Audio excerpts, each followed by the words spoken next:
Hi, this is Brother Barnes, and I was slick trying to get ahead working on some spring 2021 shells and canvas, and I could not, for the life of me, get to settings at the bottom left. And if I can't get to settings, then it's hard to really work on a core shell.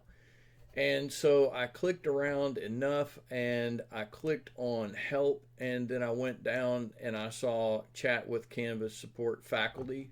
That was a good move. And fortunately, this is actually a very simple fix.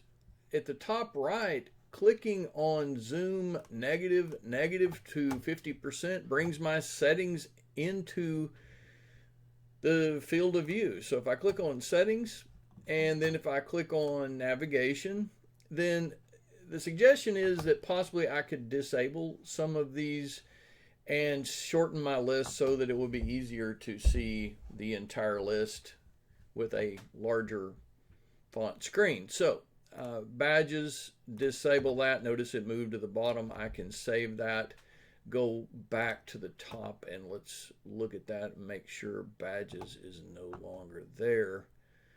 The idea is that if we eliminate enough, then we'll still be able to see the settings. At 67%, I can at least see settings now. A minute ago, I couldn't even do that. I don't think at 67%.